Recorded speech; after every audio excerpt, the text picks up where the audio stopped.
qui est programmation modulaire, donc on avait fait tout ce qui est fonction et tout. On s'est arrêté au niveau donc des imports donc de package et de modules. Pardon. Je vais d'abord partager mon écran. Bon, je vais partager tout l'écran parce que je vais utiliser Spider en même temps. OK.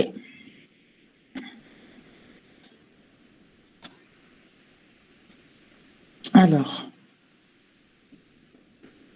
pour ce qui est de l'atelier 3, on va juste finaliser avec un exercice. Déjà, un petit rappel sur donc, les packages et les modules.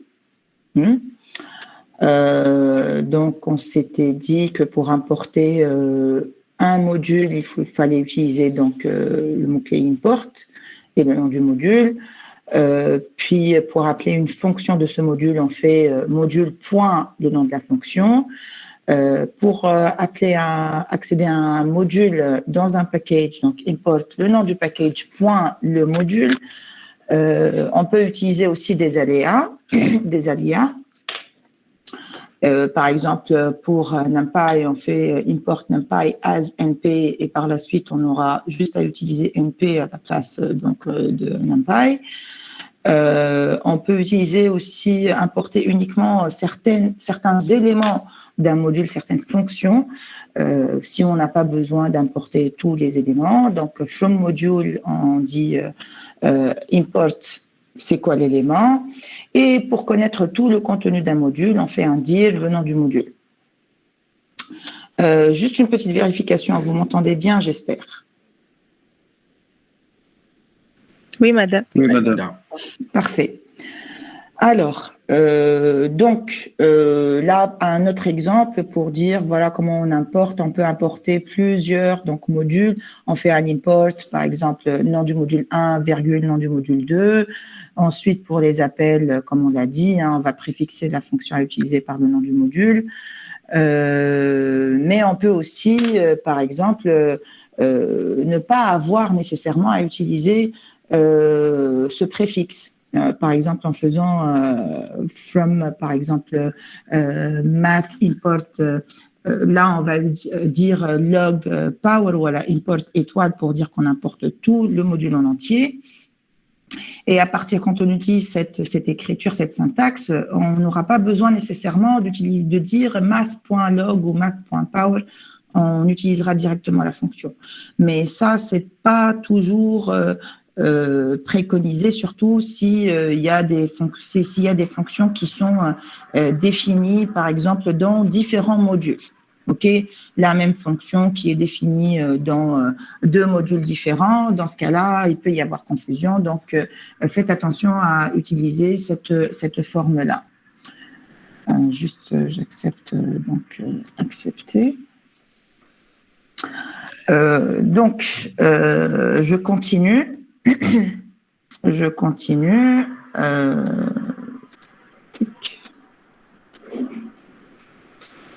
Je continue. Donc, par exemple, si vous utilisez, par exemple, vous importez un module, OK, et que vous avez, par exemple, un code qui s'exécute en dehors d'une fonction, eh bien, à chaque fois que vous allez faire un import donc de ce module-là, eh bien, le code qui est en dehors des fonctions va s'exécuter systématiquement, OK, même avec un import. Hein. Donc, là, si vous voulez protéger un code, eh bien, vous devez le mettre entre les hashtags là, les dièses. OK? Donc, et sous cette forme-là. OK? Donc, if name égale. Donc, si vous êtes dans le main, le code s'exécute uniquement si vous lancez le fichier .py, pas si vous l'importez. D'accord? Donc, marquer. Tac.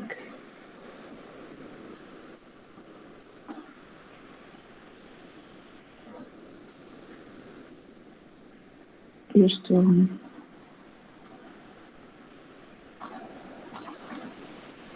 c'est bon, je vais accepter tout le monde. Donc, et si vous voulez installer un package en particulier, vous faites un pip install et le nom du package, s'il n'est pas déjà donc installé avec votre version de Python. OK? Donc là, ce qu'on va faire, on va un peu synthétiser tout ce qu'on a vu, ou pas tout, mais en gros ce qu'on a vu donc dans les fonctions et modules et packages, et principalement modules. Là, je vous demande par exemple d'écrire un module que vous allez nommer tva.py. Dans ce module, vous allez implémenter 3 fonctions pour calculer le nouveau prix après application d'une taxe comme suit. Donc, vous allez avoir une première fonction qui est PTTC réduit, qui retourne le nouveau prix après application d'une taxe de 10%, PTTC normal pour une taxe de 20% et PTTC alimentaire pour une taxe pour appliquer une taxe donc de 5,5%. OK? Une fois que vous avez donc défini donc ce module tva.py, vous allez faire appel à ce module-là dans un fichier qui est appel TVA. Donc à partir de là, il faut faire l'import et pour faire l'import, je vais vous montrer rapidement la commande à utiliser. Vous allez demander à l'utilisateur à travers ce fichier de saisir un prix hors taxe, bien entendu, et de faire appel aux 3 fonctions pour afficher le nouveau prix TTC après application des taxes. On peut aussi faire, par exemple, une structure conditionnelle pour indiquer quel type de produit, normal, réduit ou un produit alimentaire, pour appliquer une des 3 fonctions. Mais ça, c'est pas nécessairement le sujet. OK? Donc, j'espère que vous avez Spider installé déjà ouvert, Spider ou autre. Donc, déjà, juste un petit point, comment vous allez importer un module que vous avez écrit vous-même? OK? Il faut utiliser le module OS. OK? Vous allez faire un import OS. Par exemple, pour connaître quel est le chemin, le répertoire de travail actuel, vous faites un os.get cwd, current directory, current work directory, et pour modifier le chemin, vous mettez un os.change directory et vous indiquez quel est le chemin. Par exemple, pour moi, ça va être parce que j'ai mis le module TVA dans ce chemin particulier, dans les exos de l'atelier 3, et donc j'ai indiqué que mon work directory actuel devrait être donc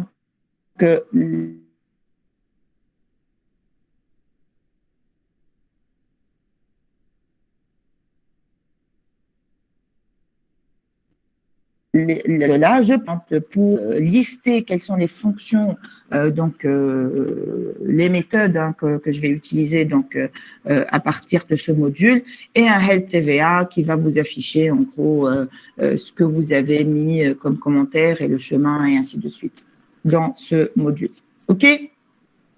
Je vous laisse 10 minutes pour faire cet exercice que je vais réafficher. D'ailleurs, normalement, vous l'avez dans les slides de l'atelier 3, mais je le réaffiche quand même.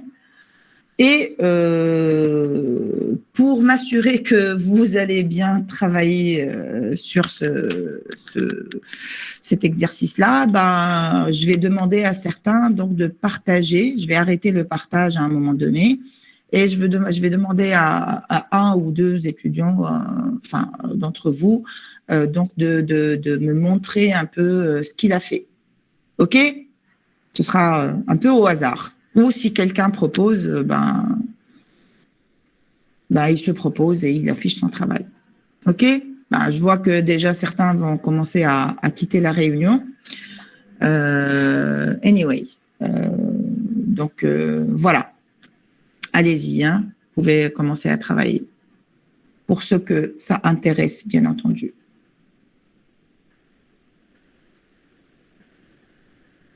Je vais réafficher l'exercice.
Des propositions?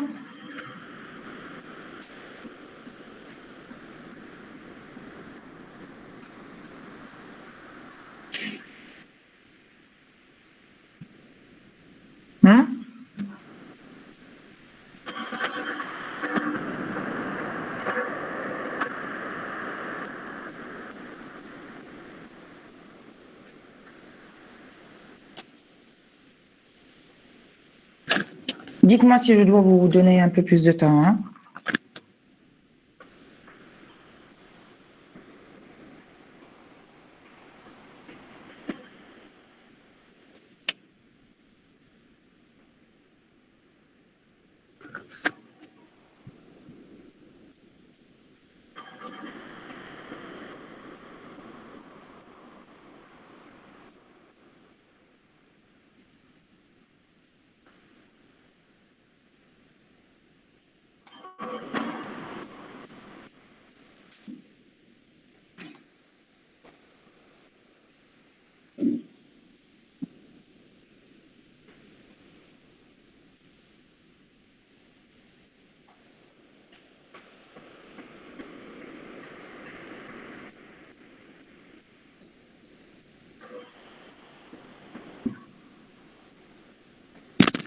مدام Oui. مدام ما Oui. فهمتش هيك فازت نيم قال مين هذيك ما فهمتش على وقتاش نعملوها معنا.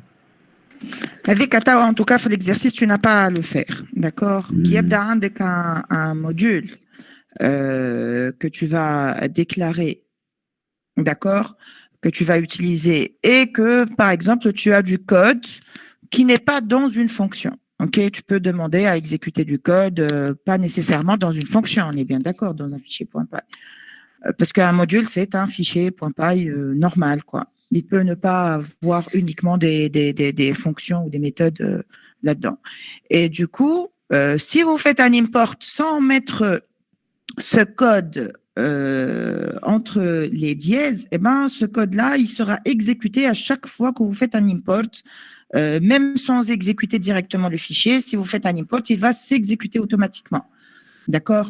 Donc, si vous voulez que ce code-là ne s'exécute pas de manière systématique, ben, vous le mettez, vous le décorez de cette manière-là. OK? في الموديل هذا. في وسط الموديل là, et bien sûr, c'est dans le module que je parle. OK? Merci.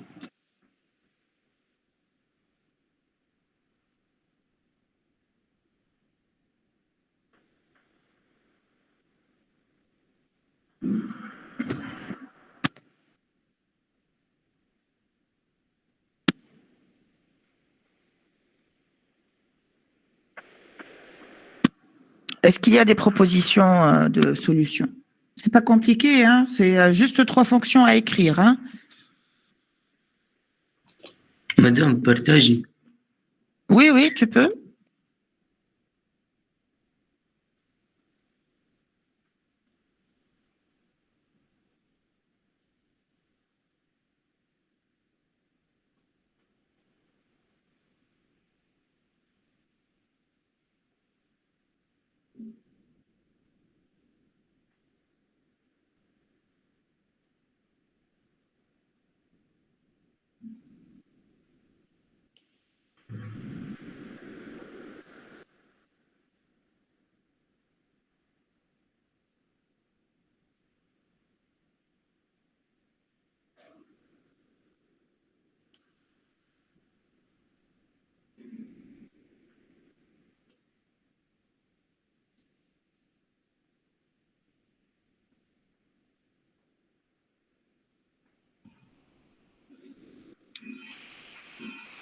فما بارتاج تو. Oui, oui, je vois le partage. اوكي. ديال الفيشي قبلت فيها. اوكي. عملت الامبورت واس والامبورت TVA. TVA بعد. اوكي. اي. Ben, وريني الفيشية TVA ساعة. ورينا الفيشية TVA ساعة. OK. Donc, PTTC réduit, P return, donc OK. Return P fois OK, etc. OK. 1,1 point 1, le, OK, OK. C'est le 1 plus machin. OK. D'accord. لهنا عملت l'APL بتاع في les l'appel fonctions TVA. Mhm. TVA pour un PPTC réduit, pas de normal ou l'alimentaire. Ok, لهنا donc نقدر نرجع نسمي. l'appel TVA. رجعنا l'appel TVA.py. هذه هي الفيشي بتاع APL TVA. انا تو قاعده نشوف في TVA pour le moment. مانيش قاعده نشوف في l'appel TVA. هي l'APL TVA الفيشي. Ben, je sais pas pourquoi. Hier, ton écran est bloqué. انا تو قاعده نشوف juste في الموديول كيما نقولوا TVA.py. Est-ce لحظة que برك. أنا عندي l'APL TVA الفيشي ah, ما محلول تو فماش mise à تحكي. jour نتاع l'écran apparemment. Mais quand tu lances ما نعرفش اسكو صحابك قاعدين يشوفوا ولا في البارتاج كيما نعم نعم. عملت بلوك يعني. ah c'est bon là je le vois là je vois ton appel TVA C'est bon تو oui لهنا oui اللي là c'est bon بديت. donc vous lui dites donner le prix ok int input ok donc print PTTC réduit c'est cadet voilà c'est tout c'est aussi simple que ça ok et quand tu fais en fait هنا عندك اش قال لك run file كذا et ton TVA tu l'as mis où tu l'as enregistré où التيفيا ديجا مسجله في الباث معناتها نتاع الاويس خاطر ما users تبكريتيش. user 2 حطيته اي في user 2 ok donc اي t'as pas eu besoin de changer de directory mais si par exemple vous organisez un peu votre travail dans des dossiers particuliers un dossier où vous mettez donc il faudra faire un os.change directory d'accord ok pour tout le monde donc c'est ça la في نفس الدايركتوري زايد نعملوا امبورت كي تقعد في نفس الدايركتوري معناها قاعده تحط في نفس الدايركتوري اللي هو par défaut يستعمل فيه Python ben tu laisses t'as pas besoin de changer d'accord c'est pour ça qu'il l'a pas fait هو et que ça marche en gros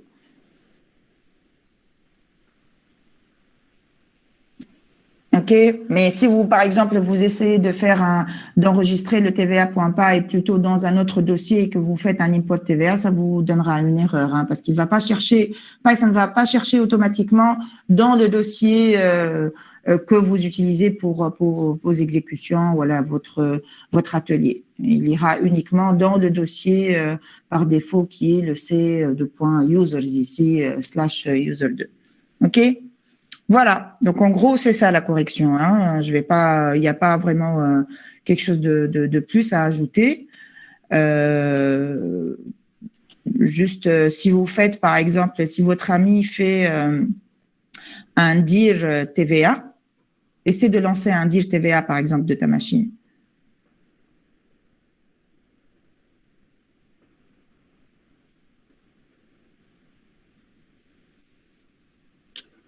C'est-à-dire que tu peux lancer un dir TVA depuis ta machine. Oui, madame لانسيت في الكونسول على شنو. Mais مازال ماهوش قاعد يتشاف ما ريتاج. C'est bon. مازال. En tout cas pour moi مازال. Hein. Pour les autres.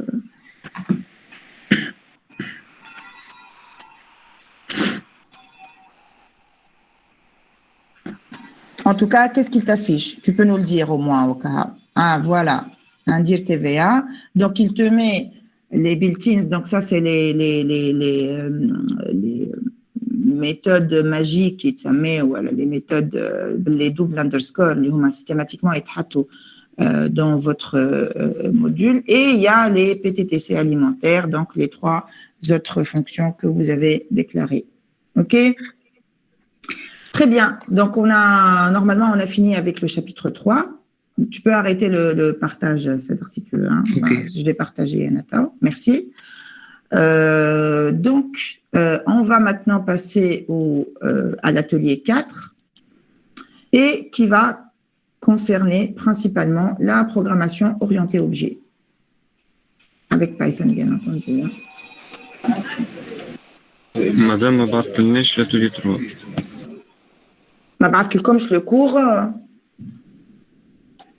الاتelier 3 ما جانيش اما ال 1 و 2 و 4 عمل. Ah, d'accord. Ok. Ben, je vais l'envoyer. Hein. Juste, on va faire comme un mail RT2. Comment? Oui. Juste pour pas que j'oublie. Atelier 3. Ben, je vais régénérer le PDF free là, pour être sûr que vous avez la dernière mise à jour.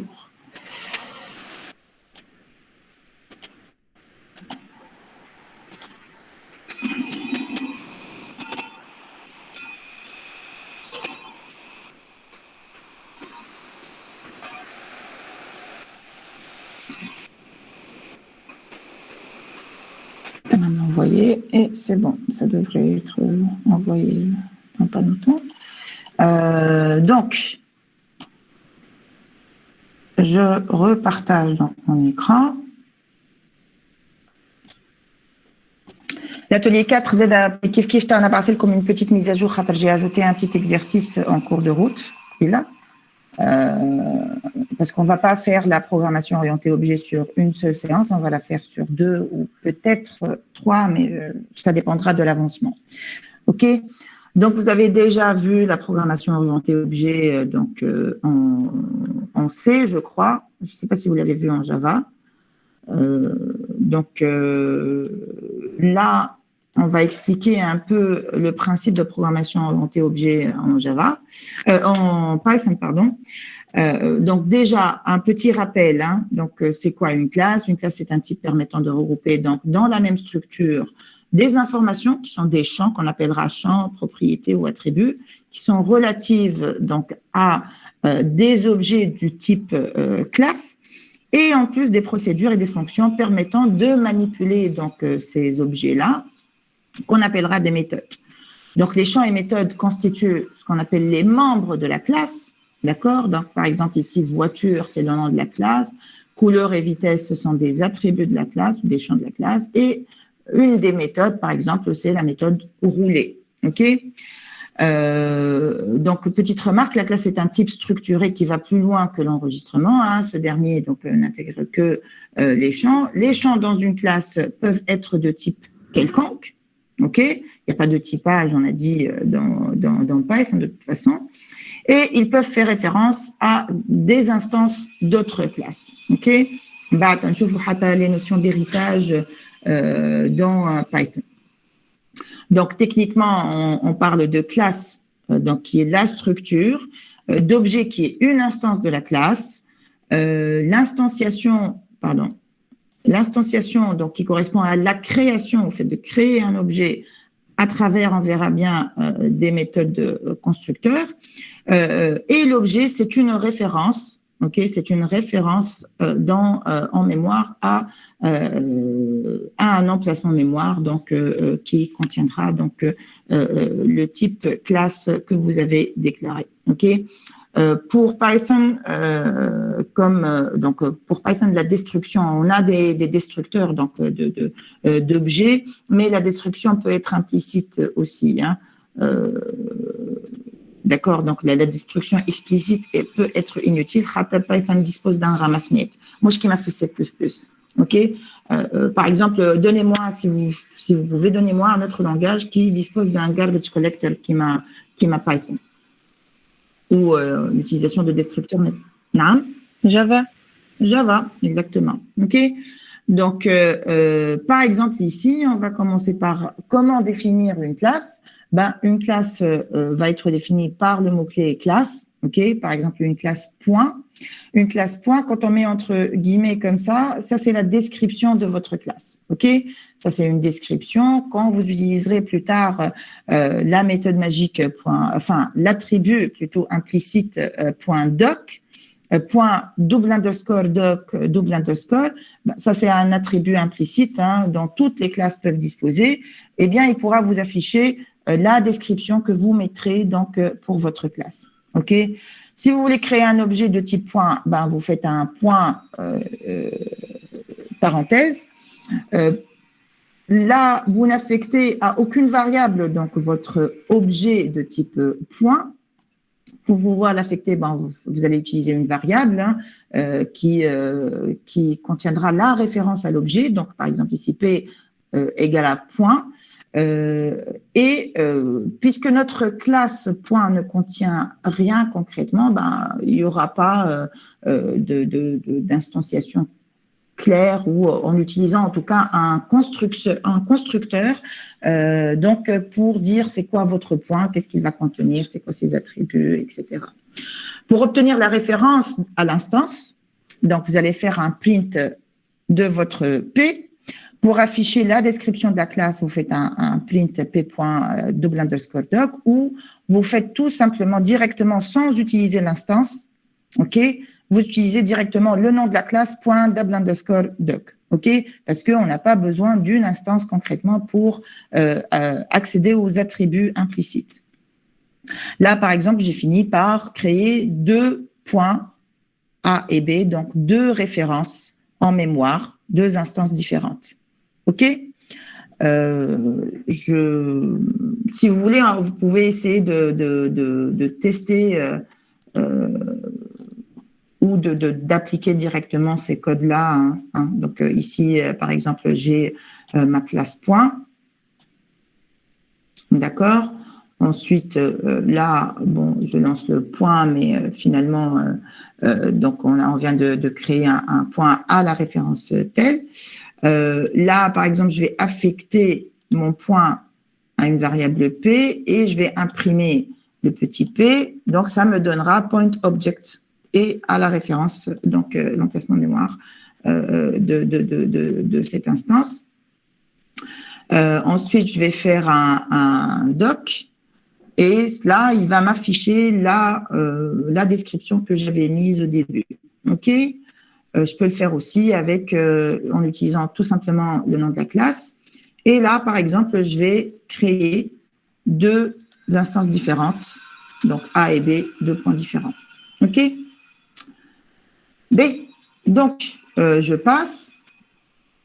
Maintenant, comment on va définir et appeler des méthodes? OK? De manière générale. Donc, de manière générale, une méthode, finalement, en fait, c'est une fonction, à part qu'on va y ajouter un premier paramètre qui est le self, qui est un peu le this, en quelque sorte, dans d'autres langages. Donc, pour dire que, par exemple, la syntaxe donc, de définition d'une méthode ressemble à celle d'une fonction. Le self désigne l'instance de la classe sur laquelle on va appliquer cette méthode. D'accord? Les méthodes, encore une fois, sont indentées par rapport à la déclaration de la classe, ok, qui sont elles-mêmes, et la définition est elle-même indentée, d'accord? Donc, plus tard, quand vous écrirez le corps de votre méthode, lui aussi, il doit être indenté par rapport à votre définition de méthode. Donc, comme une fonction, une méthode suppose que les arguments qu'elle reçoit existent, y compris le self. Et lors de vos appels, quand vous allez appeler plus tard vos méthodes, vous aurez plus à utiliser le self. C'est uniquement dans la définition de la classe que vous utiliserez le self. L'appel d'une méthode, comment il se fait? Puisque c'est une méthode c'est pas une méthode de classe, donc c'est pas une méthode statique. C'est une méthode donc qui va être spécifique à chaque instance de votre classe. Et bien là, on devra créer une variable de type non-classe et pour faire appel à la méthode, on fait CL, donc notre classe, notre instance, point le nom de la méthode. Et bien sûr, on devra lister tous les paramètres, sauf comme on a dit, le self. OK? Donc ici, on va utiliser le symbole point pour exécuter l'appel de notre méthode. OK? De manière générale, ensuite, on va voir les constructeurs, destructeurs d'une classe en Python. Maintenant, la définition d'un attribut. La définition d'un attribut en Python, elle est un peu, on va dire, sans grande contrainte. OK? Quand vous allez définir un attribut, vous pouvez le définir lors de la déclaration ou la définition de votre classe ou même après instantiation d'un objet de votre classe. le type votre classe. D'accord. Et là, on parle d'attributs d'instance. Ok. On verra plus tard que les bonnes pratiques font que, en général, les attributs de classe, on essaie de les mettre dans le constructeur de votre classe. Ok. Donc, par exemple ici, dans une méthode, dans une des méthodes, on n'est pas obligé uniquement dans le constructeur, mais dans une des méthodes, vous allez, par exemple, déclarer le self.nom de votre attribut et qui aura une valeur d'initialisation. OK? Il pourra aussi recevoir, par exemple, un des paramètres de la méthode. Il pourra être initialisé par un des paramètres de la méthode non-méthode. Remarquez ici que pour définir un attribut pour cette classe non-classe, il faudra utiliser le self. OK? Si vous n'utilisez pas le self, ce sera considéré comme une variable locale, hein, pas comme un attribut de classe. Donc, c'est très important. Une question? Oui. Ensuite, donc, les attributs peuvent être déclarés à l'intérieur de n'importe quelle méthode, comme je vous l'ai dit, voire à l'extérieur de la classe elle-même. D'accord? Bon, attributs d'instance. Les attributs d'instance, à l'intérieur donc du constructeur ou même à l'extérieur donc de la classe elle-même. On va voir les exemples après. L'endroit où est déclaré un attribut a peu d'importance pourvu qu'il le soit, mais qu'il soit déclaré avant sa première utilisation. C'est la seule contrainte qu'on se fixe. Et les attributs sont ajoutés d'une manière dynamique. OK? Maintenant, on rentre un peu plus dans les attributs d'instance. On dit une variable ou un attribut d'instance, c'est une variable qui est accrochée à une instance et qui est spécifique à cette instance-là. Donc, cet attribut n'existe donc pas forcément pour toutes les instances d'une classe donnée, surtout quand il est défini en dehors de la définition de la classe, en dehors de la classe elle-même. D'accord ? Et s'il est défini en dehors de la classe elle-même, bien une instance il va être spécifique à une instance particulière, il ne pourra pas être défini pour les autres instances de la classe. Par exemple, on a déclaré, donc là, on va utiliser la classe point, ok? La classe point dans laquelle on ne met aucun attribut dans sa définition. Ensuite, on va créer l'instance P, et on va dire que P.x est égal à 1, P.y égal à 2. Là, ce sont des attributs d'instance qu'on est en train de créer en dehors de la définition de la classe. D'accord? Et c'est possible. Donc, c'est des attributs d'instance. On parle d'attributs d'instance. OK? Donc, ces deux attributs-là, quand vous faites un instance.double_dict, le dict, là, c'est le dictionnaire, on va dire, de tous les attributs d'instance de votre P, petit p. OK? Donc, après, vous pouvez faire un print P de point, par exemple, le contenu de X et le contenu de Y, ou vous pouvez directement faire, on va le tester ensemble. OK? On va le tester ensemble. Par exemple, ici, moi, j'ai dit, par exemple, pour la même classe, ben, on va faire ça. OK? Donc, on va créer notre point. Donc, là, je vais afficher donc, le P, donc X est égal à 1 et Y est égal à 2. Je peux aussi, le A.x. Ah oui, parce que là, j'ai créé deux objets aussi A et B. Si je fais, par exemple, ici, un A.x, sachant que c'est uniquement pour l'instance P que j'ai attribué les deux attributs d'instance X et Y. Donc là, si je fais A.x, ben, cet objet-là n'a pas d'attribut X. OK?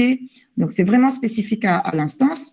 Ensuite, par exemple, je peux tester quels sont ou voir quels sont les attributs de mon instance P. Et là, il va m'afficher une sorte de dictionnaire. Enfin, une sorte, c'est un dictionnaire. Hein. Donc, là, c'est quoi le nom de votre attribut et sa valeur. OK? Qui, c'est le nom de l'attribut. Et value est la valeur donc associée. OK? C'est clair jusque-là?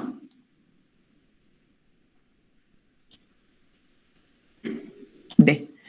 Donc là, par exemple, je vais créer deux points distincts. Donc, Et par conséquent, on va avoir deux références distinctes de mon point.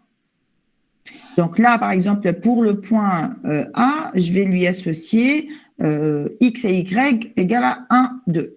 Et pour le point B, c'est 3, 4. OK? Donc, vous allez voir que chacun va avoir ses propres valeurs. OK? Donc, ce sont deux emplacements mémoire différents, deux instances différentes, donc deux références distinctes. Par contre, si je fais B reçoit A, ben, qu'est-ce qui va se passer là? Ce qui va se passer, c'est que si je fais un print de A et de B, ben, je vais avoir exactement les mêmes valeurs parce qu'on pointe sur la même référence en mémoire. OK? Si je modifie A, à votre avis, qu'est-ce qui va se passer? Si je modifie les attributs d'instance A, يتبدل عندي البيز. on pointe sur la même référence en mémoire, donc sur le même objet. D'accord? Donc, faites attention à ça, avec ces opérations d'affectation. OK? Ensuite, ça je vais le fermer, pardon. Ensuite... Madame, question. Oui. إذا كان مثلا الA عنده X و Y والB عنده X بركة نعمل B reçoit A يولي عنده Y زاد. Bien sûr. En fait, tu copies juste la référence en mémoire. Le B, le X de B, déjà, il va disparaître. Le X de B initial, il va disparaître. Ton B va pointer directement sur l'objet A. OK? Mais peu importe ce que tu as affecté auparavant. Ça va être écrasé. B. Maintenant, qui a des variables de classe, ou des attributs de classe et des attributs d'instance en programmation orientée objet. On est bien d'accord. Les attributs de classe en général, c'est des attributs statiques, d'accord, qui vont nous permettre un peu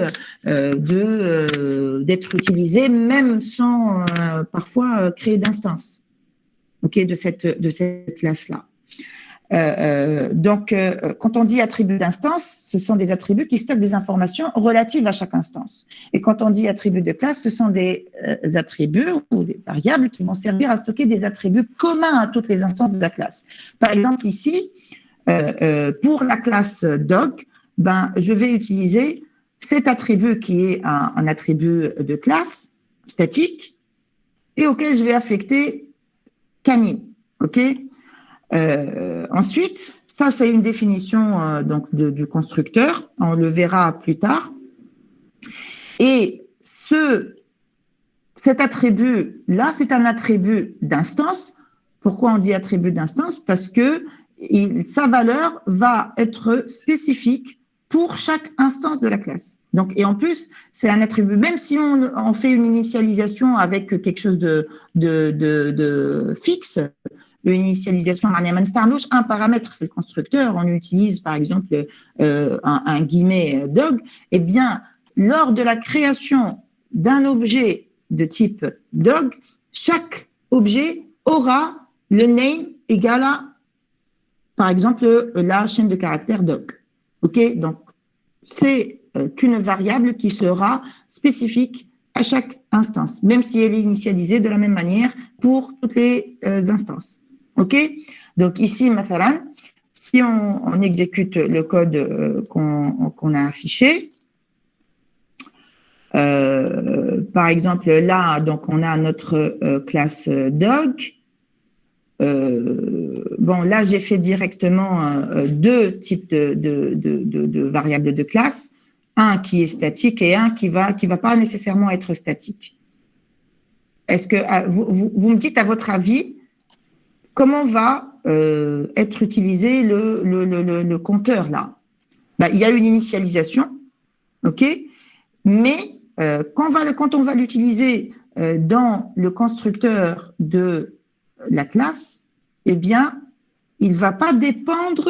On sait bien que la variable de classe ne dépend pas ou n'utilise pas d'attribut d'instance. Hein, ok, c'est pour ça qu'on n'utilise pas le self ici. On utilise directement le nom de la classe. Qu'est-ce qui va se passer en fait ici, à votre avis? Dites-moi. Si, par exemple, je crée l'objet D et l'objet E qui sont de type dog, et je leur dis, voilà, dog Fido et dog Buddy. OK? Qu'est-ce qui va se passer? Parce qu'on fait appel au constructeur automatiquement, hein. On va y revenir après, mais quand vous faites une instantiation, c'est le constructeur directement qui est appelé le double_init. Donc, à votre avis, qu'est-ce qui se passe ici? Chaque chien va recevoir le nom qu'on lui a affecté. Donc, c'est un attribut d'instance spécifique à chaque objet. Et le doc.compteur, donc qui est incrémenté, puisque c'est une variable de classe, eh bien, elle va me permettre, lors de la création de chaque instance, de calculer en quelque sorte combien il y a d'instances de cette classe doc que je suis en train d'utiliser dans mon code. OK? Et vous voyez bien qu'ici, même si cet attribut de classe ou cette variable de classe est utilisée dans le constructeur, elle n'utilise pas le self, on ne l'appelle pas directement compteur. On peut l'appeler directement compteur, mais il vaut mieux ne pas le faire. Et à chaque création d'instance, eh bien, elle va être incrémentée. Est-ce que c'est clair pour vous, cette idée?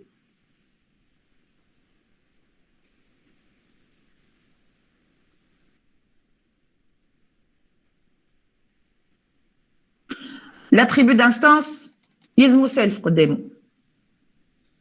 OK? L'attribut d'instance, pour dire que c'est un attribut d'instance, c'est un self.name. OK? Un attribut de classe, il n'a pas besoin d'utiliser le self. Il peut être initialisé, donc le barra min ay méthode,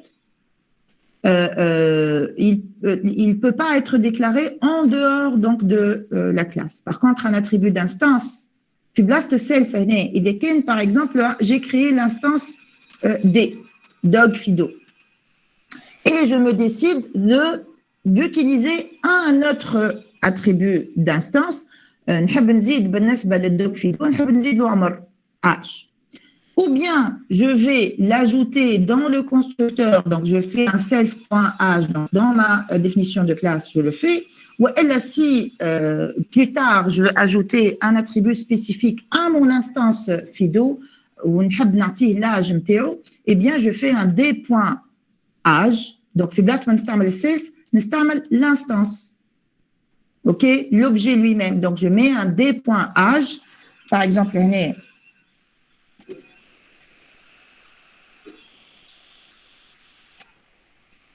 Donc, ça, c'est mon premier code. Je vais là, par exemple, créer les deux objets D et E. OK? Donc, pour D et E, à votre avis, le résultat de D.kind et E.kind, ça va être quoi? Ça va être toujours canine. Ça, c'est une variable de classe qui est partagée par tous et qu'on n'a pas souhaité nécessairement changer dans une méthode particulière. D'accord? Donc, quand je mets directement un D.kind, ben, il va m'afficher canine. Un E.kind, il va m'afficher canine. OK? Donc, elle est statique. OK? Par contre, quand je fais un D.name, ben, pour le premier, ben, pour le D, je vais avoir un Fido. Pour le E, je vais avoir un buddy. Mais, مثلا نجي هوني باش نقول راهو dog Fido, ben j'aimerais bien lui ajouter un d.h. Et je vais affecter à d.h la valeur, مثلا il a 4 ans. OK? Si vous vous rappelez comment on peut lister les attributs de chaque instance, donc on fait quoi? On fait un D, on va faire un print, D._, dict, _ et on ferme. Par exemple, pour le D, je vais avoir et le nom. Donc, vous voyez ici, on n'affiche que les attributs d'instance, hein, pas les attributs de classe, le dictionnaire. Et il a l'âge aussi. Par contre, si je fais un print de quoi? Un print de e._dict, eh bien, je vais uniquement avoir l'attribut d'instance name. Parce que pour l'instance E, je n'ai pas ajouté donc l'âge comme étant un attribut d'instance. Est-ce que c'est clair maintenant? Bien. Tawa. Essayons de voir. Il y a une autre façon aussi de faire appel à un attribut d'instance, qui est de se dire, on n'a pas nécessaire un attribut, pas d'instance de classe, c'est une variable de classe statique ou non statique d'ailleurs. Je peux ne pas passer par une instance, mais passer directement par le nom de la classe. Par exemple, ici, je fais un print dog.kind. Hataken, je n'ai pas créé le D et le E, je peux faire ça. Hein. Maintenant, si je fais un dog.compteur maintenant, à votre avis, qu'est-ce qu'il va m'afficher? Sachant que j'ai créé 2 instances. En créant la première instance D, mon compteur devient égal à 1. En créant l'instance E, mon compteur devient 2. OK? Donc ici, que ce soit en faisant un print dog.compteur, e.compteur ou la d.compteur, le résultat sera exactement le même.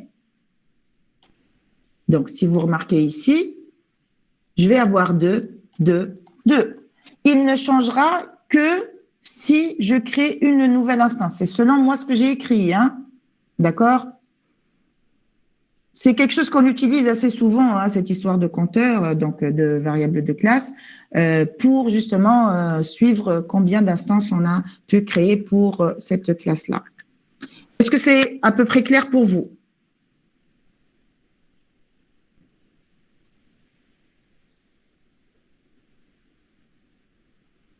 Oui?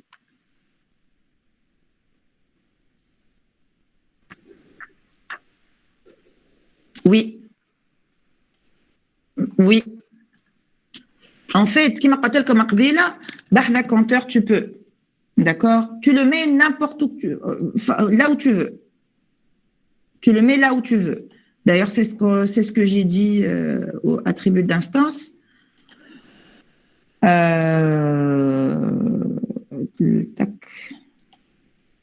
L'endroit où est déclaré un attribut a peu d'importance pourvu qu'il le soit avant sa première utilisation. C'est tout ce qu'il faut. Donc, تحطه في وسط méthode, في constructeur, في وسط méthode أخرى, en dehors de la classe elle-même, ça marchera. OK?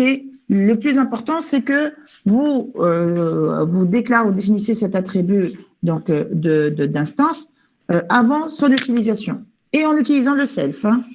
OK? Donc maintenant, je reviens vers mes slides. Maintenant, on va on a vu ces exemples-là, on a fait dérouler ce code. Donc, je vous dis juste que vous devez manipuler avec prudence donc ce genre de variable donc de classe, le type compteur. Hein.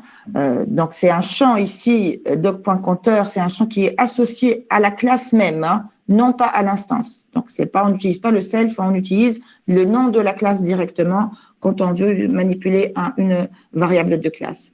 Aussi, donc, qui m'en comme variable de classe, qu'elle soit statique ou non, alors, on peut y accéder en utilisant, même en dehors de la définition de la classe, en utilisant tout simplement le nom de la classe, mais sans utiliser les instances. D'accord? Ben, les attributs statiques, donc on avance un peu plus dans les variables de classe.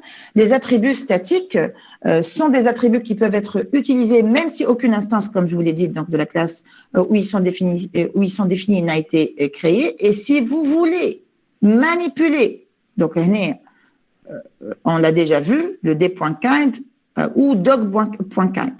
Et si vous voulez modifier une variable de classe, vous ne pouvez pas utiliser une instance. Vous devez utiliser le nom de la classe. Comme ici, par exemple, au lieu de mettre canine, donc parce que le doc.kind initialement c'était canine, si on veut le changer à pet, il faudra écrire en dehors si vous voulez le faire en dehors donc de votre classe, hein, ben vous devrez le faire en utilisant dog.kind reçoit pet, la nouvelle chaîne. OK? Et là, à partir de là, si on essaie de faire ça, par exemple, nous, je vais copier directement, hein, si on essaie de faire ça, et que maintenant, j'écrive des points, pardon, point. Vous voyez? Et le E point kind, maintenant c'est pet. On a pu changer la valeur pour des instances qui sont déjà créées. D'accord?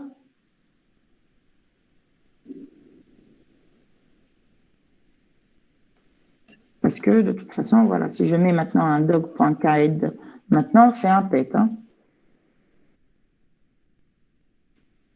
Donc ça, tout ce qui est manipulation en dehors donc, de la classe, de vos variables donc, de classe, hein, de vos variables statiques, là aussi, il faut faire attention parce que si vous le changez à un moment, ben, il changera pour toutes les instances que vous avez déjà créées. OK? Bon, c'est clair?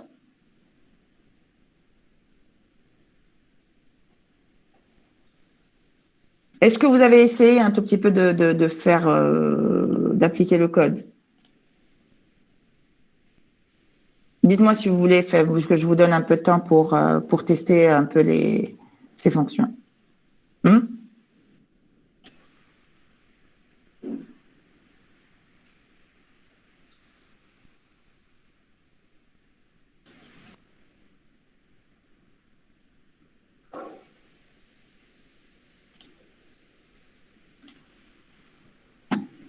Vous voulez un peu de temps ou là on passe?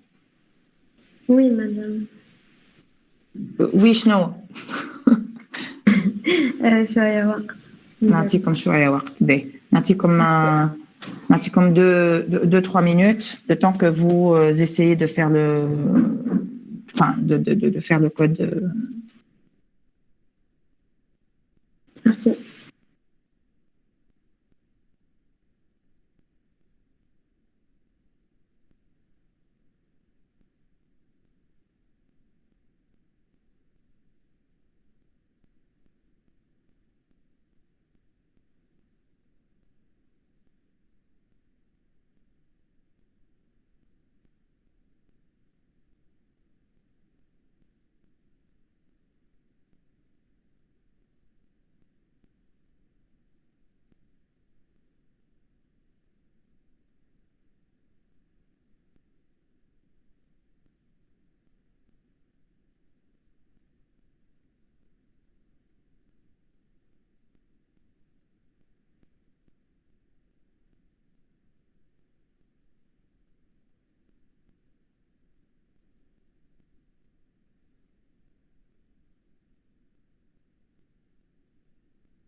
peut passer?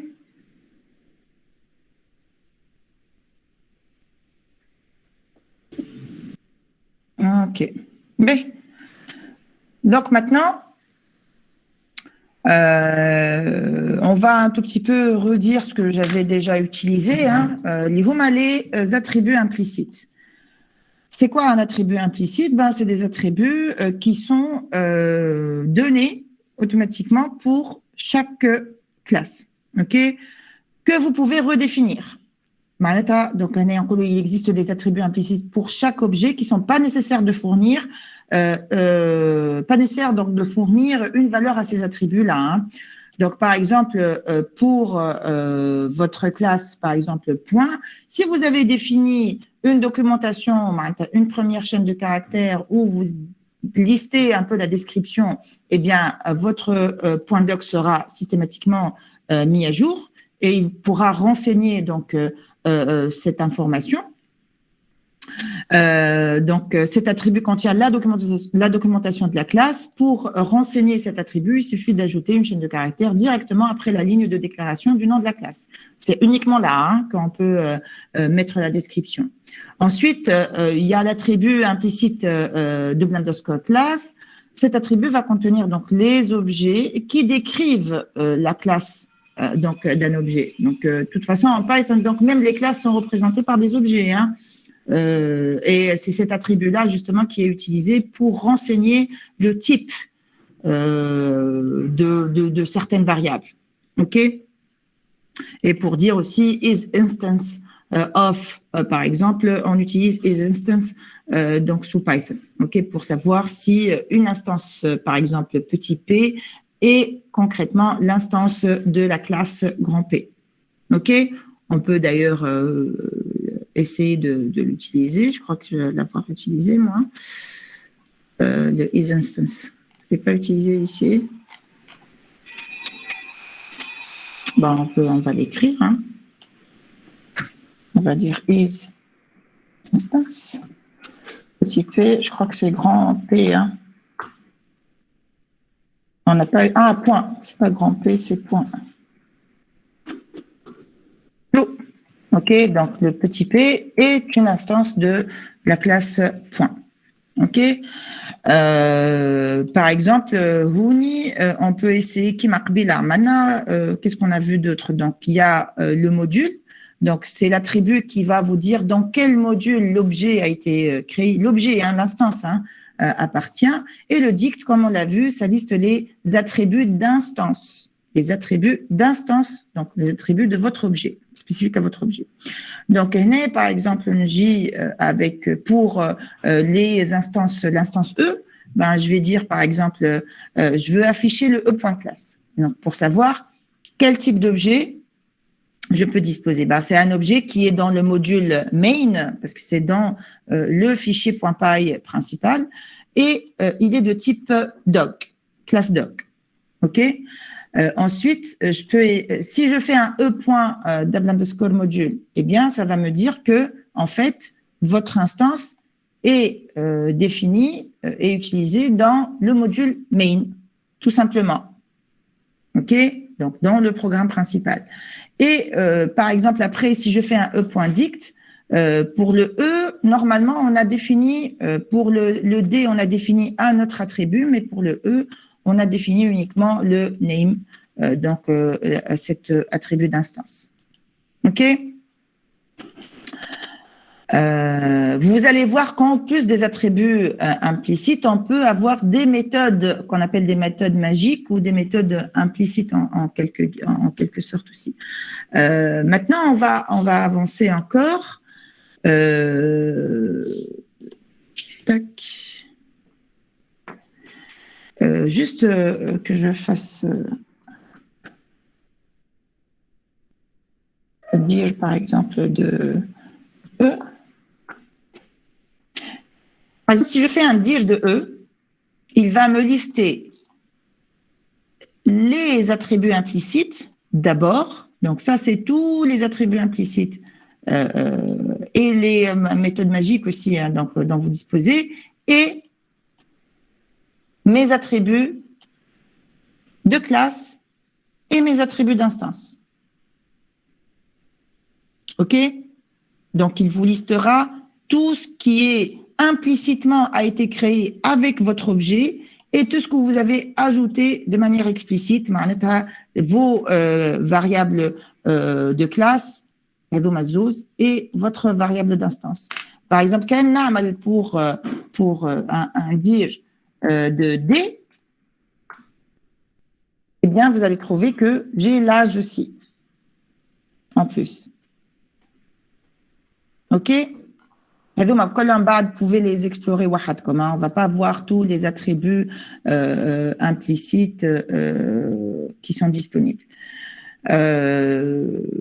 Donc, avec les attributs implicites. Maintenant, donc, on a montré dans certains exemples, donc, c'est quoi un constructeur finalement.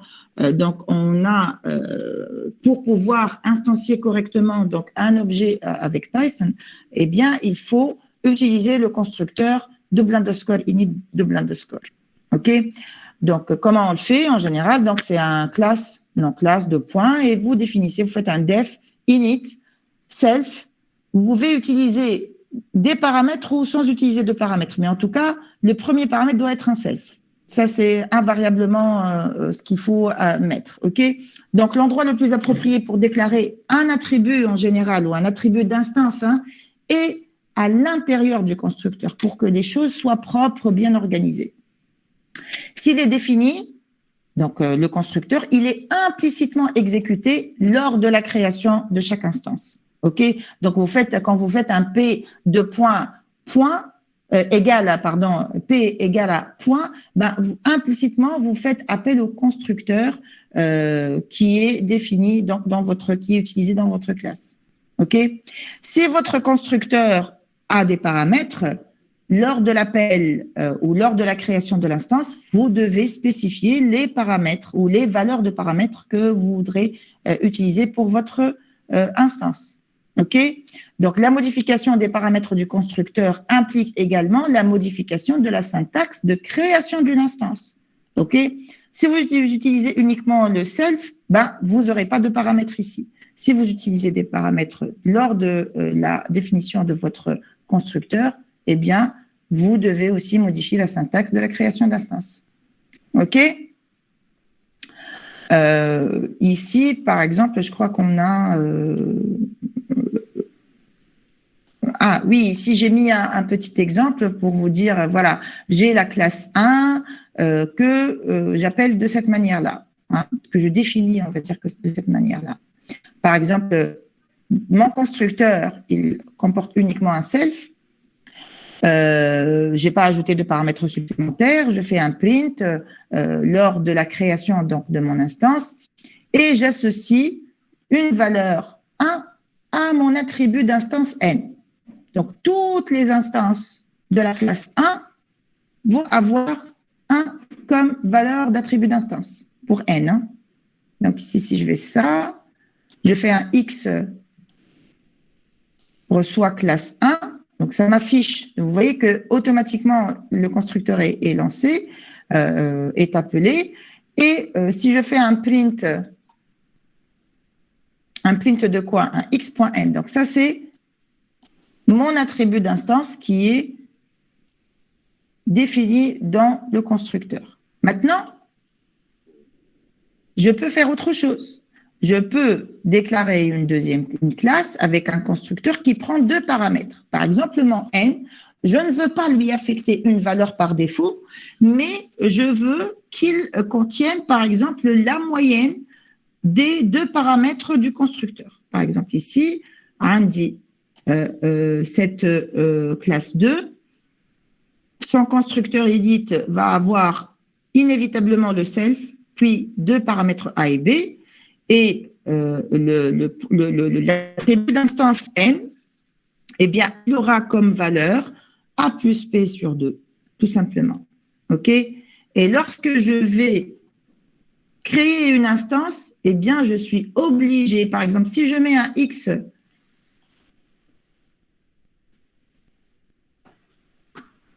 eh bien, missing to required positional arguments. OK? C'est des arguments positionnels que j'aurais dû spécifier avec la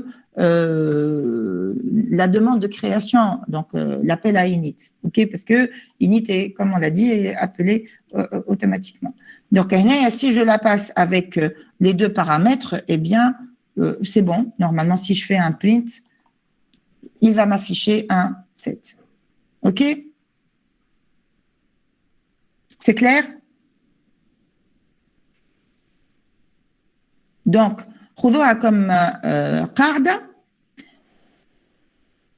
Essayez donc toujours de créer vos attributs d'instance ou de définir vos attributs d'instance à l'intérieur du constructeur. Ils doivent toujours être précédés d'un self. Ok, c'est un self point le nom de votre attribut. Sinon, ça va être considéré comme une variable locale. Si vous utilisez des paramètres dans la création de votre constructeur, vous devez faire appel, donc, lorsque vous créez une instance de votre classe, vous devez aussi donner des valeurs à ces paramètres-là. Ok.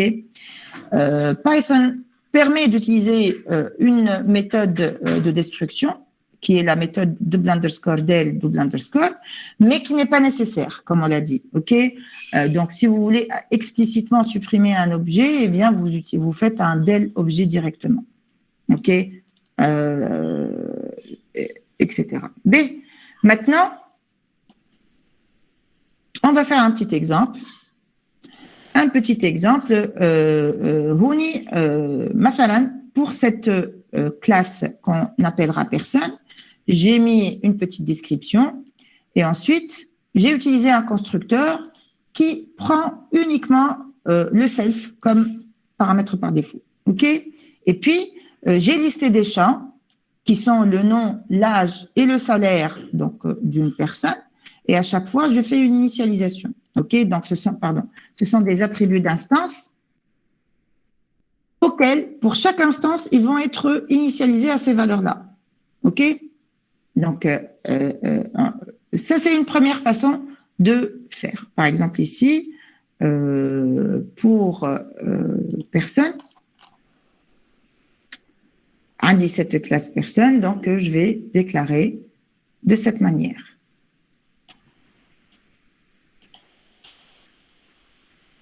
OK. Maintenant, je vais faire une instantiation de la classe personne. Donc, j'ai créé un petit p. Ensuite, par exemple, je vais faire un print de dirp. Print dirp, qu'est-ce qu'elle va m'afficher? Elle va m'afficher les attributs implicites, les méthodes magiques, enfin, là, il n'y a pas de méthode, hein, et les attributs d'instance et de classe. OK? Donc là, en plus de tout ce qui est automatiquement ou systématiquement mis dans mon objet, et il y aura l'âge, le nom et le salaire. OK? Maintenant, par exemple, je veux modifier les attributs d'instance de P. Qu'est-ce que je fais? Je fais un P.nom, OK? Parce que c'est des attributs publics. Un P.nom égale à input nom, un p.âge reçoit le int, la conversion en entier de l'âge, et un p.salaire qui reçoit la conversion en float du salaire. OK? Par exemple, ici, je vais dire le nom, c'est, je sais pas, hein, on va mettre, voilà. L'âge, on va mettre 15 ans, et le salaire, on va mettre 500. OK? Donc maintenant, si j'inspecte comment je vais inspecter les valeurs des attributs d'instance? Dites-moi. Qu'est-ce que j'utilise pour inspecter les valeurs des attributs d'instance?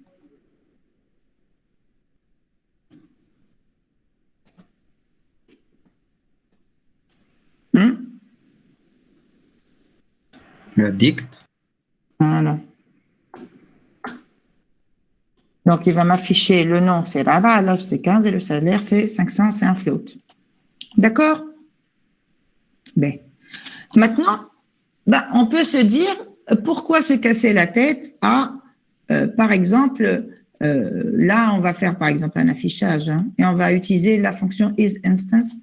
On l'a déjà utilisé, hein, mais c'est pas grave. Maintenant, le P, c'est plus une instance de point, mais c'est une instance de personne. D'accord? On a écrasé l'ancienne valeur, l'ancienne référence. Maintenant, on peut se dire, on peut faire les choses autrement. À votre avis, comment? Puisque je sais que pour chaque personne, je vais vouloir lui attribuer une valeur spécifique sans initialisation, je peux utiliser dans le constructeur déjà des valeurs qui vont être rentrées par l'utilisateur, ok, un nom, un âge et un salaire, et j'affecterai ces valeurs de paramètres-là à mes attributs d'instance lors de la création de mon objet. Est-ce que c'est clair ce que je viens de dire?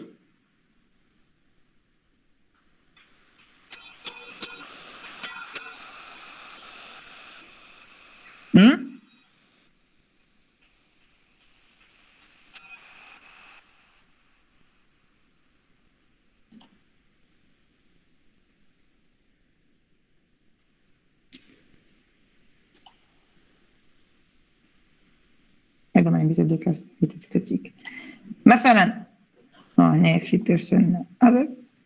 Par exemple, je vais dire que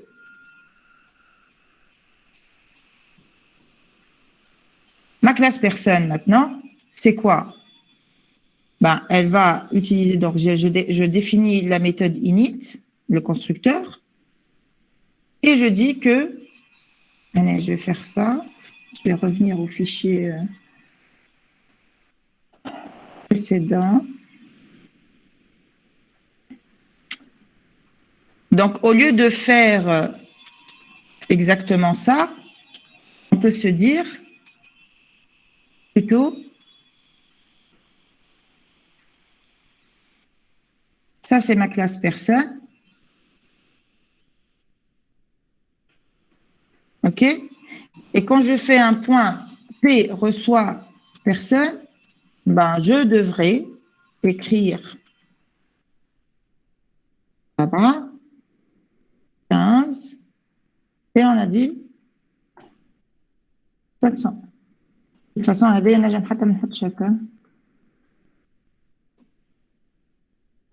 les amis me disent que c'est une chose, c'est pas une variable. OK? Et si je fais un print, donc là, quand j'ai créé mon objet P, j'ai automatiquement affecté aux attributs d'instance de mon instance P les 3 valeurs de paramètres Redoma. OK? Est-ce que c'est clair? Oui. OK. Donc, ensuite, je pourrais aussi, au lieu de gérer la saisie en dehors de ma classe, je vais pouvoir utiliser, je vais juste revenir, ok? Je vais utiliser des méthodes qui prennent donc ou bien on utilise le constructeur de la sorte et on va ajouter nous-mêmes à la main, donc lors de l'affichage, en fait, qu'est-ce qui va se passer? On maintient la personne qui est initialisée de la sorte, ok? Et puis, on va affecter à chaque fois, comme on l'a vu tout à l'heure, P.nom reçoit un input, etc. Ok? Mais il y a aussi, au lieu de faire donc le P.nom reçoit input KD, on va créer une méthode qui gère la saisie dans notre classe. OK? Donc, par exemple, ici, quand on voudra modifier les informations relatives à chaque instance, on fera appel à la méthode saisie. Et la saisie, elle va modifier les attributs d'instance, self.nom, self.âge et self.salaire. OK? Ça, c'est pour la réutilisabilité un peu du code qu'on avait utilisé dans le mail. OK? Donc, kiff, on va utiliser input, donner, donc c'est quoi votre nom, int input âge et float input salaire. D'accord? Maintenant aussi, en plus donc de gérer la saisie, on va pouvoir gérer l'affichage. OK?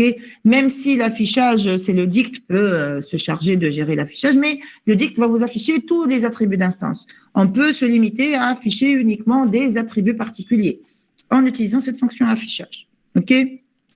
On dit, bon, on l'a fait pour tous les attributs, mais on peut utiliser certains attributs et pas tous. Donc, on a un affichage qui a print, on va faire un print, le nom et on fait un self.nom. Remarquez bien qu'on utilise toujours le self pour dire que pour l'instance qui fait appel à cette méthode, p.saisie, j'applique cette méthode sur l'instance P, implicitement. OK? Et par exemple, j'ai ajouté une autre fonction qui est ce qui reste avant la retraite. Ce qui reste avant la retraite, avant de partir à la retraite. OK? Bien entendu, puisque pour chaque pays, voilà, pour chaque fonction, un départ à la retraite spécifique, eh bien, on va, pour les universitaires, c'est 65 ans, voilà, 67 ans avec le grade professeur. Pour d'autres fonctions, c'est 55 ans, 60 ans, et ainsi de suite. Donc, nous-mêmes, on va indiquer c'est quoi cette limite. Et le reste va être limite.self.âge, ce que on a indiqué comme âge pour la personne P, pour l'instance en question. D'accord? Donc, vous êtes, ou bien on vous dit vous êtes déjà à la retraite, si vous avez un reste inférieur à 0, ou on vous dit il vous reste pourcentage S années, donc tant d'années. OK, vous vous rappelez de cette écriture pour l'affichage. D'accord? Donc, on est à مثلا نجي للكلاس هذه. Et je vais dire P reçoit personne. Rappelez-vous bien que je n'ai pas utilisé de paramètres pour la classe personne maintenant. Maintenant, je vais faire un P.saisie. Encore une fois, je n'ai pas ajouté de paramètres. Là, je vais encore mettre là-bas 15 500. Je vais dire P.affichage.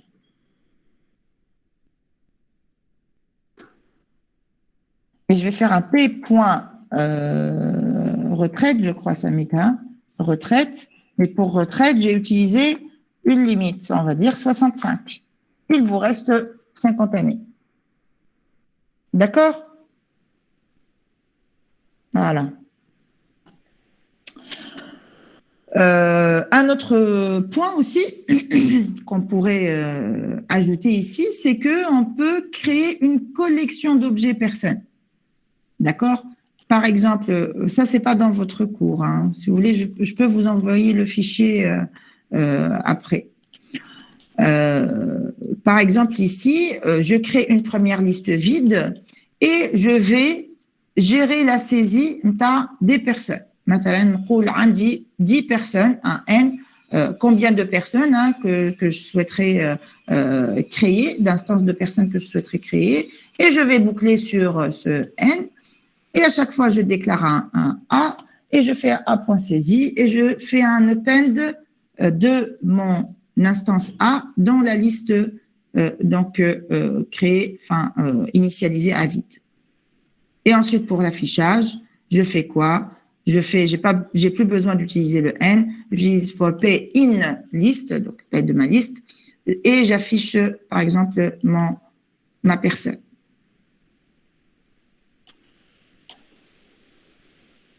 Donc, nombre de personnes, on va dire 2, on va mettre là-bas, 15, 500, on va mettre Youssef, on va dire 20, 200, ok?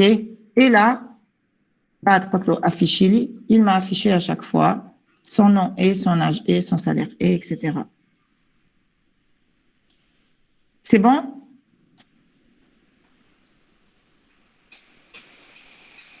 Vous arrivez à suivre?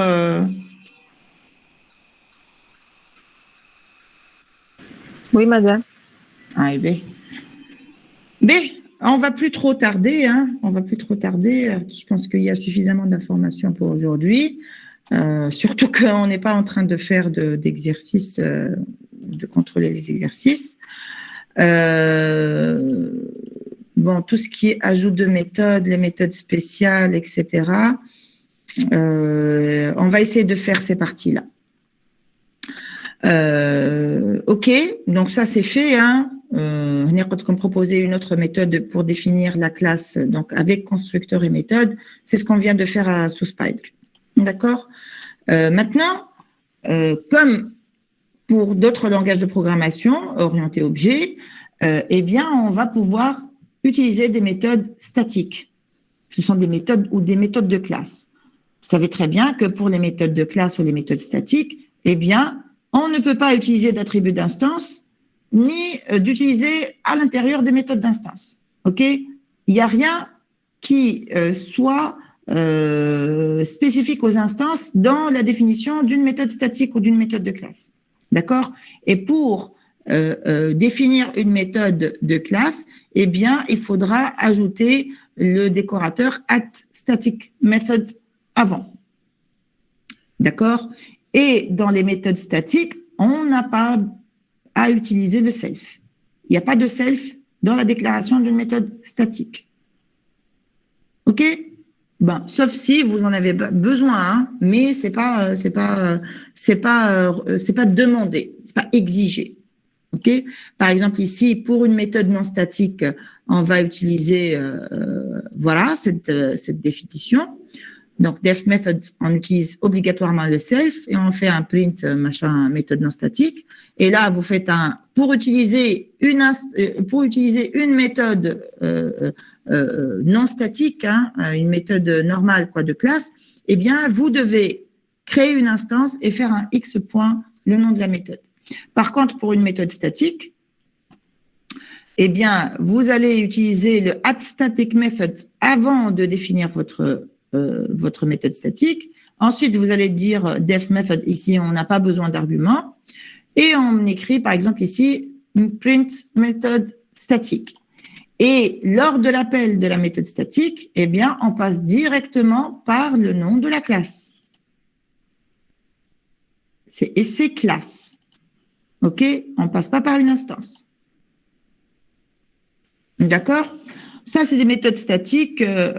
Vous avez déjà vu les méthodes statiques en programmation Java.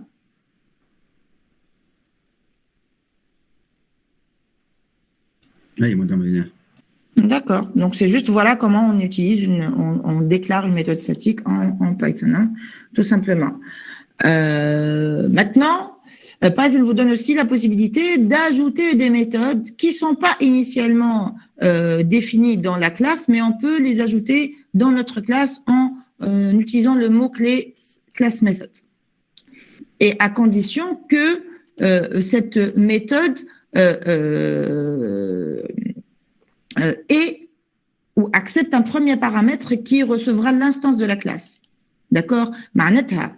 Par exemple, la méthode non-méthode, elle prend en paramètre quelque chose, un objet qui sera plus tard quoi? Qui sera normalement plus tard l'instance, en fait, de votre classe. OK? Donc, on fait un pass parce qu'on n'a rien mis dans le code. Et ensuite, quand on va, par exemple, définir la classe nom de classe, eh bien, on pourra, il y a deux syntaxes différentes.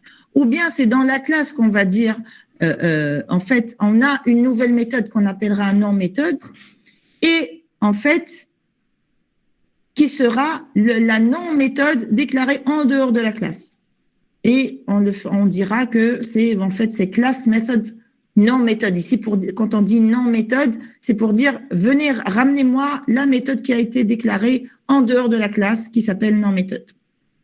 Ou là, on peut ne pas le faire à l'intérieur de la définition de la classe et dire à l'extérieur, dans votre main, votre nom de classe, en fait, point non-méthode, on est en train d'ajouter une méthode, reçoit class method de non-méthode qui a été déclarée ici. D'accord? Et puisqu'on est en train d'ajouter une méthode à notre On n'est pas en train nécessairement d'ajouter une méthode statique, hein. On est en train d'ajouter une méthode normale pour notre classe. C'est pour ça qu'on a besoin de ce paramètre-là pour qu'il puisse prendre l'instance de la classe plus tard. Comme ليش ما نبدلها اسمها ولا اسم الميثود ولا اسم شنو؟ اسم الميثود؟ Bien sûr. Enfin, تبدلوا ايش معناتها تبدل؟ هنا bien sûr هوني لازمك تكتب هنا شنو اسمها بشوي. اي غادي. Voilà. Bien sûr, tu peux. Mais tu sais que cette nouvelle méthode, ce sera un peu le clone de la méthode non méthode. Ok. مادام كتبت الميثود هذيك ديجا في كلاس اخر. تنجم normalement زاده. أنت تشوف حاسين بعد de toute façon même avec l'héritage, ça dépendra aussi si tu hérites de la classe, etc. D'accord? Même avec l'héritage, tu pourras appeler des méthodes de classe mère. OK? Ou redéfinir aussi des méthodes de classe mère. Il y a plusieurs façons de faire. En tout cas, vous pouvez même tester hein, par vous-même. Hein, d'accord? Mais on verra ça un peu plus tard. Maintenant, c'est des ajouts de méthodes donc toutes simples.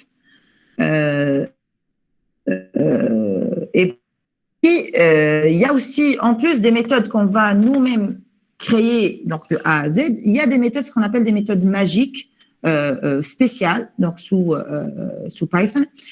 Ce sont des méthodes dont le nom est entouré par les double underscore. OK? C'est un double underscore math pour dire math, ici, vous la remplacez par quelque chose de ce genre-là. La méthode init, par exemple, est une méthode magique. Même si vous ne créez pas de constructeur, systématiquement, Python va créer un constructeur pour vous. OK? Donc, ces méthodes sont pour la plupart du temps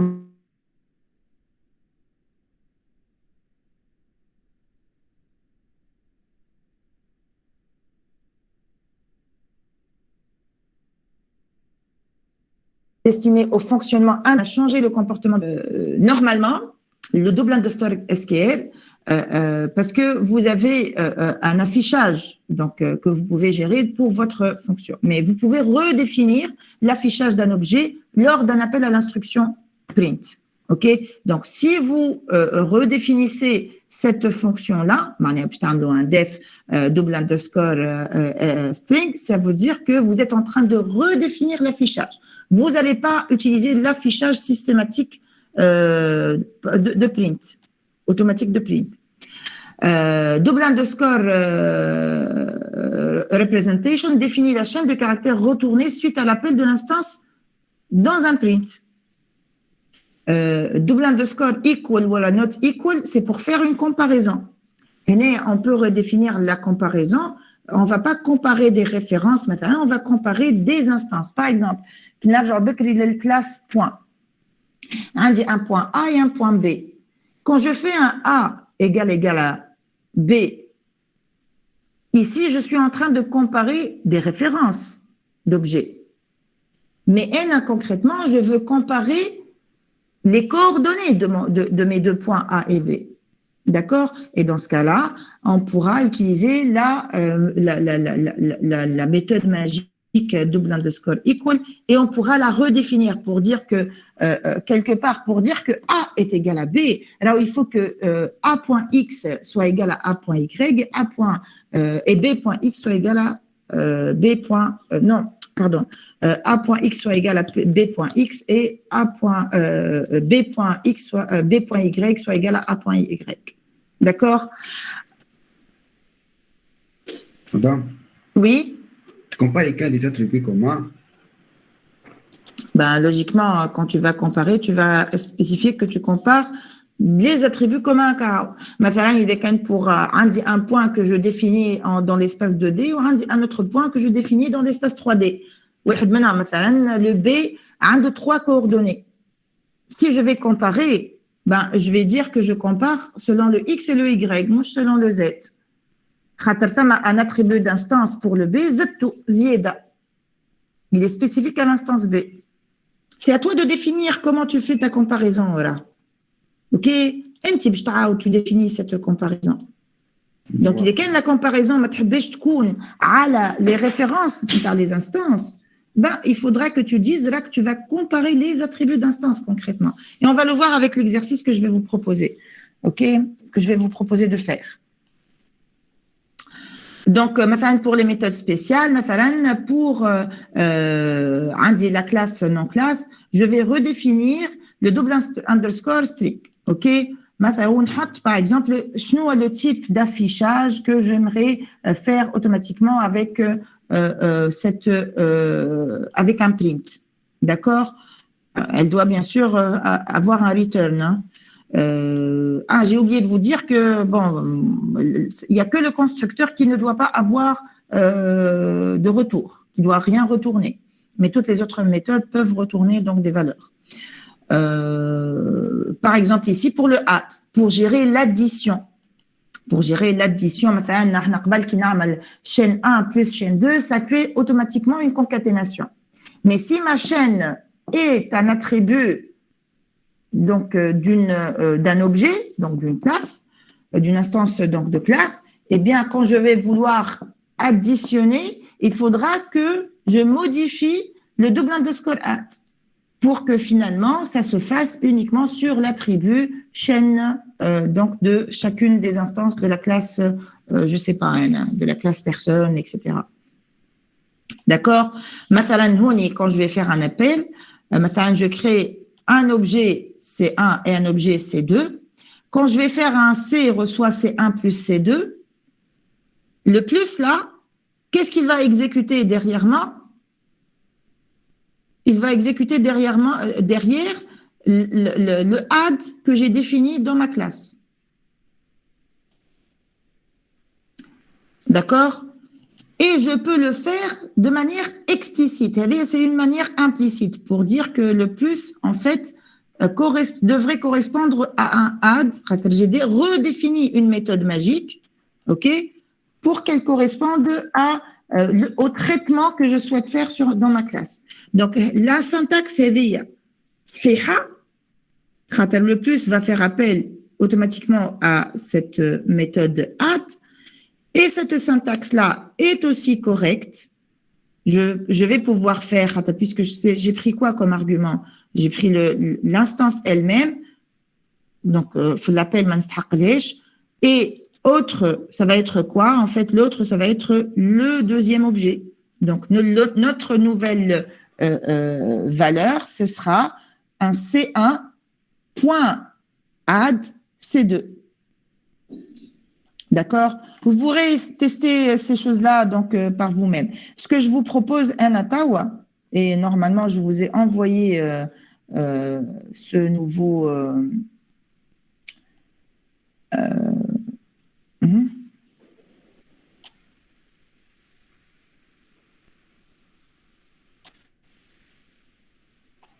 peux m'attarder sur le message.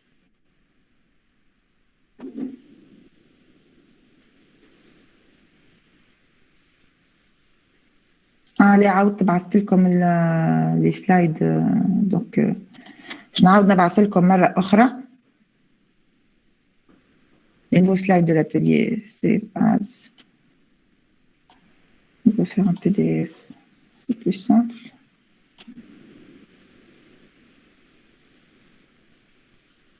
Ok. Et je vais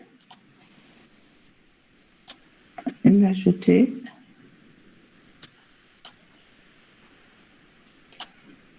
Je vais aussi vous mettre exceptionnellement les codes. On va mettre ça, ça et ça. Pour le moment. Regarde. Tac. Donc là, ce sont un peu les exécutions de différentes parties de code des slides de cours. Où on y fait les deux classes personnes avec avec des définitions différentes. OK? Donc, l'exercice que vous allez devoir faire en préparation à la séance prochaine, c'est cet exercice-là. Donc, je vous demande de faire dans un module, vous allez définir la classe point avec deux coordonnées les attributs d'instance نتاعك نحبهم في وسط le constructeur de la classe. ما نحبش كيما عملنا قبيله في الكور. OK? Donc deux coordonnées. Je veux une méthode pour déplacer un point selon un ou deux coordonnées. On a dit deux paramètres pour la méthode déplacée. Une méthode permettant de calculer la distance du point par rapport à un autre point, donc distance euclidienne. Vous allez devoir importer donc le module math. Une méthode permettant d'afficher les informations inhérentes à un point et une méthode permettant de comparer deux points. Vous allez modifier deux méthodes magiques. Wahda. Et essayez d'avoir une réflexion là-dessus. C'est la méthode magique double underscore str.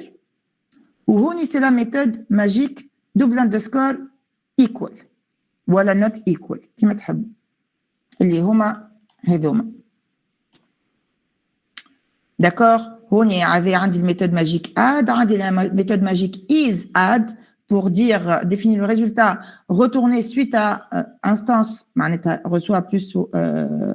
reçoit donc une valeur particulière ou هوني multiplication c'est comme pour l'addition. D'accord? Donc ce que je vous demande ici c'est en plus précisément c'est de modifier la méthode magique double underscore str et de modifier la méthode magique double underscore equal ou not equal. D'accord? On va envoyer ça. C'est clair pour tout le monde? Je viens de vous envoyer la nouvelle version des slides. Et on commencera la séance prochaine avec ce petit exercice.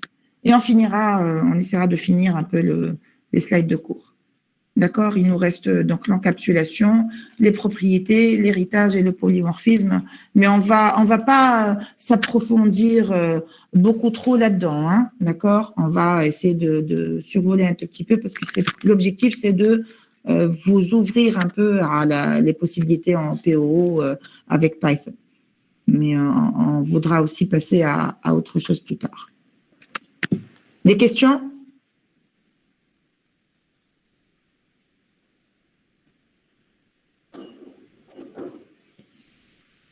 Est-ce que vous avez des questions?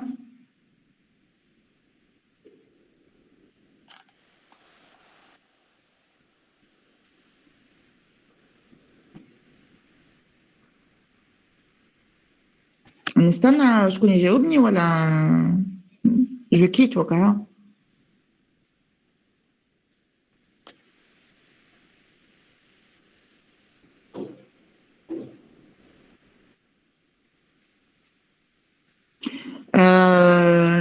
Non, en fait, ça va pas être possible à la خاطر حتى الوزارة ne recommande pas ça. Donc, on peut pas faire quelque chose un peu hors la loi et le département a décidé que ça va pas être possible. Sinon, c'est difficile quand même de gérer là. Les ateliers, j'ai aucune garantie sur le fait que l'atelier ou les acquis sont là. En classe, c'est complètement différent. Au moins, je sais qu'un maximum de gens participent et un maximum de gens fait l'effort donc de faire les exercices ou d'exécuter des parties du code. D'accord? Je n'ai aucune garantie. Je n'ai aucune garantie. Donc, pour votre intérêt, ça m'intéresse aussi alors, de rester et de faire le truc en ligne. Hein? D'accord? Mais ce n'est pas dans votre intérêt. D'accord? C'est pas vraiment dans votre intérêt. Ce sera de toute façon des séances plus légères. Là. Ce sera pas une séance de 2 heures. Il y a 1 heure et demie, il y a 1 heure moins le quart, ou à la 2 heures moins le quart, je sais plus. Mais l'affichage. Mais voilà, ce sera pas automatiquement en ligne. Sauf pour cas majeur, la séance la veille ou la veille de quelque chose, bien sûr, on fera quelque chose en ligne, c'est vraiment très ponctuel. D'accord? Voilà, je vous en prie. Allez, bonne fin de journée et à jeudi prochain. Inch'Allah, Ramadankum Mabrouk. Au revoir, madame. Salam.